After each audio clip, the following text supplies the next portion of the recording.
souscripteur su nekkee le souscripteur mooy jël risque moom la ñuy jox exception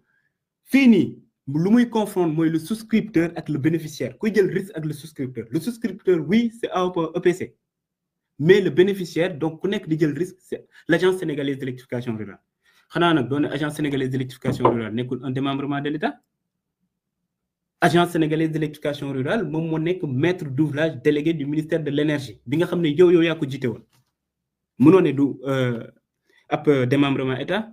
donc c'est pour dire que argument boobu noonu taxawul donc xamul lu muy wax muy benn deuxièmement tey gis naa ko mu resté longtemps di souligner réponse yi nga xam ne DG Sonac joxoon na ko ARCOP ce qui s'est passé mooy bu waa AOPAO sénégalais defee dénonciation au niveau de l'ARCOP donc ci commission régulière ci comité bi bu ñu defee seen dénonciation ne en réalité AOPAO EPC dafa xaar ba jot xaalis door a fay c'est le même argument que le député Thierno Alassane Sall est en train d'utiliser actuellement waa ARCOP saisir DG Sonac bi pour laaj ko ne ko ne mën nga ñu wax ndax avant lañ ko far waaye après mu ne leen sama relation ak sama client seen yoon nekku ci kii man ak moom ñu ngi liggéey depuis 2018 dañoo signé man ak moom un protocole en mars 2018 marché yu mu am ci sous-région yëpp man maa ko koy assurer marché bu nekk Sénélec actuellement ñu koy exécuter man maa ko assurer marché yu mu am Ouganda Rwanda partout en Afrique man maa ko assurer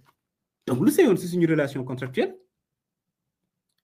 DG bi tontuwaat ne ko jox naa la délai 48 heures xaw ma 72 heures su nekkee yow dellu si pour wax ma exactement ce qu'il en est parce que loolu noonu mën na annuler marché bi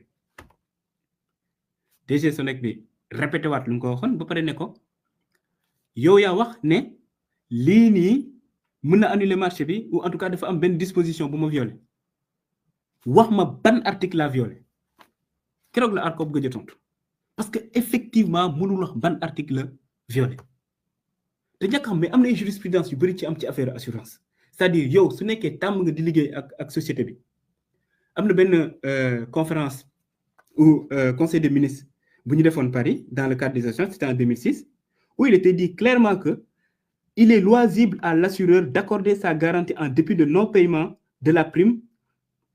notamment pour les contrats à tacite reconduction. Ainsi, l'alinéa 3 de l'article 13 du Code d'assurance laisse la latitude à l'assureur de suspendre ou non sa garantie en cas de non-paiement de prime. Donc, c'est pour dire que mon DG Sonac bi, il a compris clairement que mënoo ko téye fenn sur le plan juridique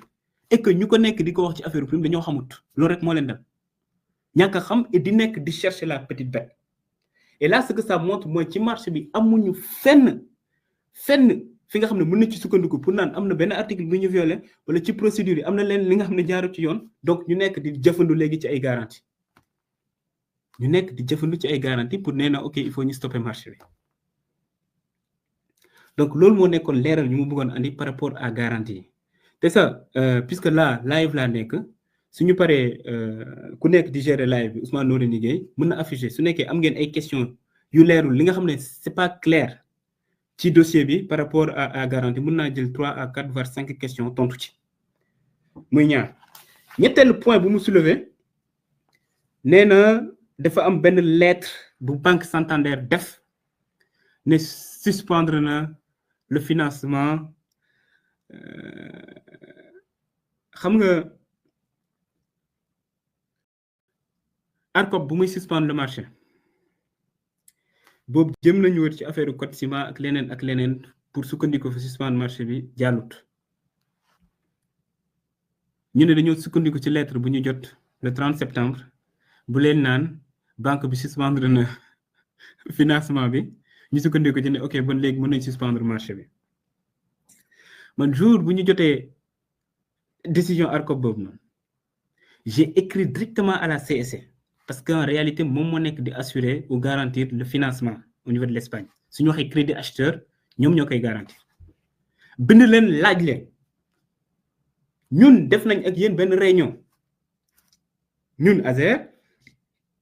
AOPAO EPC CSC ak Banque Santander ci réunion boobu noonu tout se passait bien il n'avait jamais été question de suspendre quoi que ce soit comment se fait-il moins de 2 semaines après ñu jot benn lettre bi nga xam ne dafa ne dañoo suspendre financement bi le même jour la ma CEC tontu ne ma ne moom mosul gis lettre yëgul lettre te mosul suspendre financement il s'en tient à la réunion qu'on avait faite où on a un compte rendu bi nga xam ne c'est public yemuñ ci loolu noonu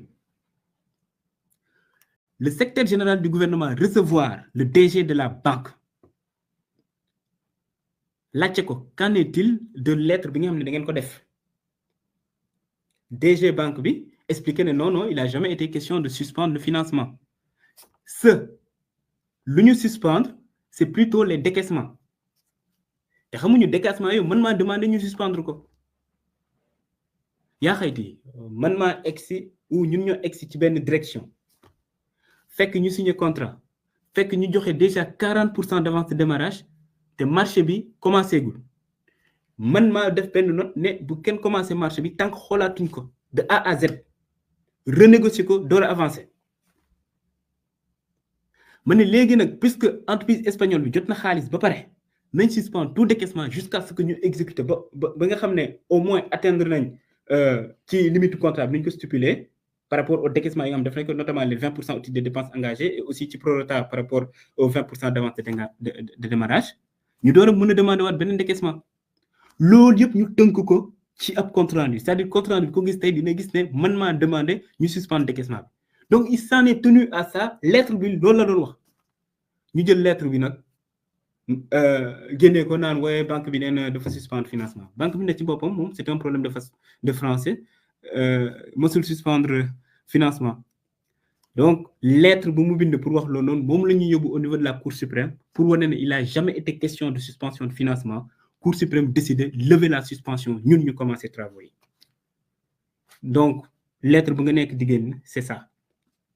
beneen affaire bi mooy utilisation fonds bi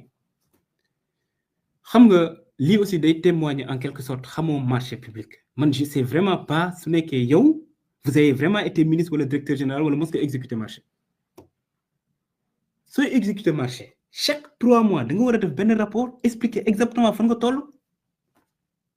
banque bi dafa am ñi nga xam dañuy ñëw tout le temps di ko auditer pour xool financement yi nga xam ne yor na ko ndax mu ngi leen di topp normal donc il est obligé à chaque fois di demander foo leen ci toll et ça yoo ko demandé à EPC première fois bu nga ko demandé def ko ne le DG de l'ASER moom moo bloqué le projet oui instant boobu man maa ñëw ne on stoppe le projet le temps ñu xool lépp muy benn deuxième fois bu nga ko demandé dafa ne actuellement ARCOP moo ko bloqué et c'était ça la réalité ARCOP moom moo suspendre le marché donc on ne pouvait pas avancer troisièmement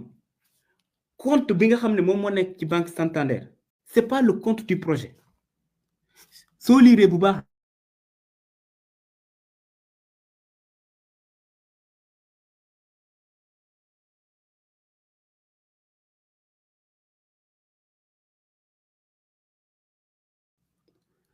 désolé j'ai un problème de connexion j'espère que début bi baax na et que ñu ngi may dégg bu baax